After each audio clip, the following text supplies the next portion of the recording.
जय श्री कृष्ण। राधे राधे। आइए सुनते हैं पौष पुत्रदा एकादशी व्रत कथा। श्री कृष्ण के चरणों में अर्जुन ने प्रणाम कर श्रद्धापूर्वक प्रार्थना की, हे मधुसूदन, अब आप पौष माह के शुक्ल पक्ष की एकादशी के महात्म्य को बताने की कृपा करें।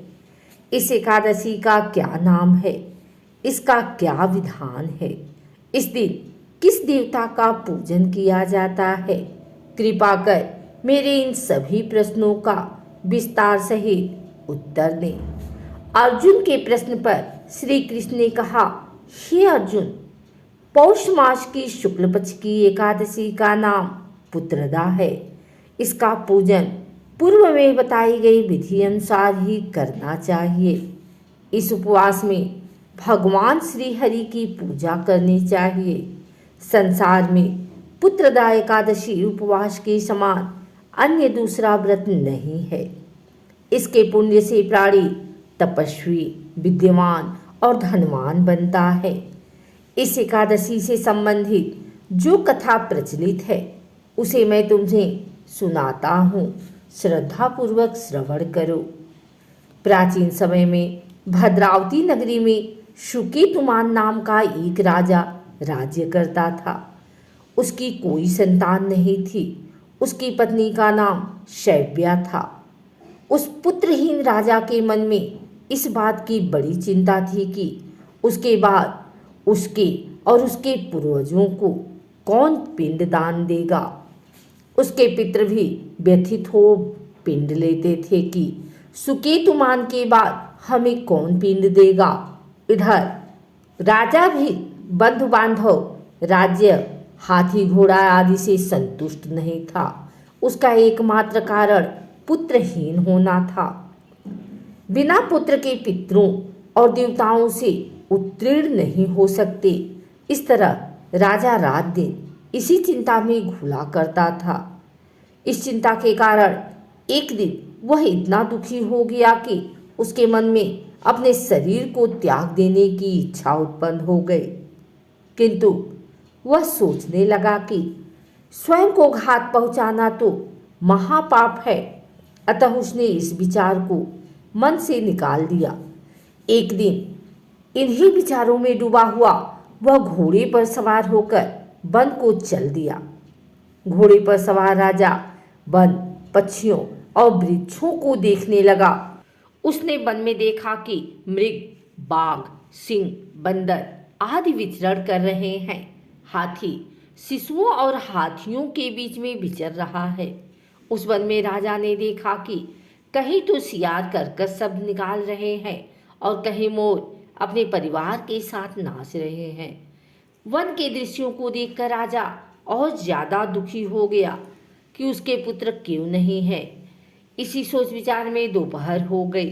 वह सोचने लगा कि मैंने अनेक यज्ञ किए हैं और ब्राह्मणों को स्वादिष्ट भोजन कराया है, किंतु फिर भी मुझे यह दुख क्यों मिल रहा है? आखिर इसका कारण क्या है? अपनी व्यथा किससे कहूँ? कौन मेरी व्यथा का समाधान कर सकता है? अपने विचारों में खोए राजा को प्यास लगी। वह पानी की तलाश में आगे बढ़ा। कुछ दूर जाने पर उसे एक सरोवर मिला। उस सरोवर में कमल पुष्प खिले हुए थे। सारस, हंस, घड़ियाल आदि जल क्रीड़ा में मग्न थे। सरोवर के चारों तरफ ऋषियों के आश्रम बने हुए थे। अचानक राजा के दाहिने अंग फड़कने लगे। इसे शुभ शकुन समझकर राजा मन में प्रसन्न होता हुआ घोड़ी से नीचे उतरा और सरोवर के किनारे बैठे हुए ऋषियों को प्रणाम करके उनके सामने बैठ गया।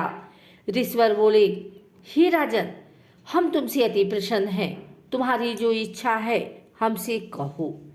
राजा ने प्रश्न किया, हे विप्रो, आप कौन हैं और किस लिए यहाँ रह रहे हैं? ऋषि बोले, राजन, आज पुत्र की इच्छा करने वाले को श्रेष्ठ पुत्र प्रदान करने वाली पुत्रदा एकादशी है। आज से 5 दिन बाद माघ स्नान है और हम सब इस सरोवर में स्नान करने आए हैं। ऋषियों की बात सुन राजा ने कहा, हे मुनियों, मेरा भी कोई पुत्र नहीं है। यदि आप मुझ पर प्रसन्न हैं तो कृपा कर मुझे एक पुत्र का वरदान दीजिए। ऋषि बोले, हे राजन, आज पुत्रदा एकादशी है, आप इसका उपवास करें। भगवान श्री हरि की अनुकंपा से आपके घर अवश्य ही पुत्र होगा। राजा ने मुनि के वचनों के अनुसार उस दिन उपवास किया और द्वादशी को व्रत का पालन किया और ऋषियों को प्रणाम करके वापस अपनी नगरी आ गया। भगवान श्री हरि की कृपा से कुछ दिनों बाद ही रानी ने गर्भ धारण किया और 9 माह के पश्चात उसके एक तेजस्वी पुत्र उत्पन्न हुआ। यह राजकुमार बड़ा होने पर अत्यंत वीर, धनवान, यशस्वी और प्रजापालक बना। श्री कृष्ण ने कहा, हे पांडुनंदन, पुत्र की प्राप्ति के लिए पुत्रदा एकादशी का उपवास करना चाहिए। पुत्र प्राप्ति के लिए इससे बढ़कर दूसरा कोई व्रत नहीं है। जो कोई व्यक्ति पुत्रदा एकादशी के महात्म्य को पढ़ता व श्रवण करता है तथा विधानुसार इसका उपवास करता है, उसे सर्वगुण संपन्न पुत्र रत्न की प्राप्ति होती है। श्री हरि की अनुकंपा से वह मनुष्य मोक्ष को प्राप्त होता है। पुत्र का ना होना बड़ा ही दुर्भाग्यपूर्ण है। उससे भी दुर्भाग्यपूर्ण है पुत्र का कुपुत्र होना। अतः सर्वगुण संपन्न और सुपुत्र पाना बड़ा ही दुर्लभ है। ऐसा पुत्र उन्हें ही प्राप्त होता है जिन्हें साधुजनों का आशीर्वाद प्राप्त हो तथा जिनके मन में भगवान की भक्ति हो।